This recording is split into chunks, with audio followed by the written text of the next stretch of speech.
Camille, 21 ans, et je suis en classe préparatoire littéraire. Du coup, je suis pansexuelle, c'est-à-dire que en gros, je peux aimer n'importe qui et qu'en fait, le fait que je sois attirée par quelqu'un, ça dépend de sa personne et pas de son genre ou de son orientation sexuelle. Donc, c'est-à-dire que ça peut être des hommes comme des femmes, comme des personnes non binaires, comme des personnes en transition, comme des personnes trans. Donc, moi, ça n'a rien changé dans ma vie courante. Enfin, ça n'a pas changé grand-chose dans la façon dont les gens me considéraient. Du coup, j'ai jamais souffert de discrimination. Après, j'ai vu pas mal du coup d'articles, de tweets qui ont tourné. Par exemple, les 2 femmes lesbiennes en Angleterre ou en Irlande, je crois, qui se sont fait péter la gueule parce qu'elles avaient refusé de s'embrasser devant un groupe de garçons.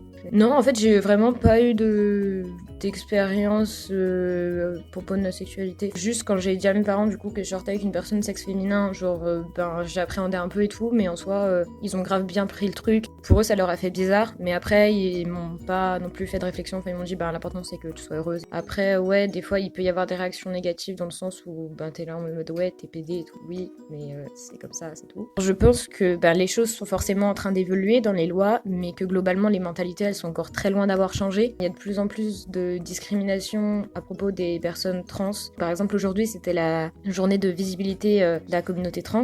Donc, c'est important parce qu'il y a des dispositifs qui sont mis en place et on essaie de faire des efforts. Mais c'est pas pour autant que les choses changent vraiment. Et que, le changement, il est pas superficiel parce qu'on a quand même des lois qui passent, on a des gens qui se mobilisent, il y a de plus en plus d'associations. On veut faire changer les choses. Après, dans les faits, il y a quand même plein de discriminations qui sont toujours en place, il y a quand même plein de réactions négatives, de clichés qui circulent également. Je pense que pour le moment, le changement, il est pas radical du tout. Faut pas qu'on considère que c'est acquis. C'est comme le combat féministe, tout est encore à gagner, tout est encore à réinventer. Et je pense que pour les droits LGBTQIA+, c'est exactement pareil et que il faut vraiment, entre guillemets, rien lâcher et toujours continuer de vouloir changer les choses et de pas de se contenter de ce qu'on a.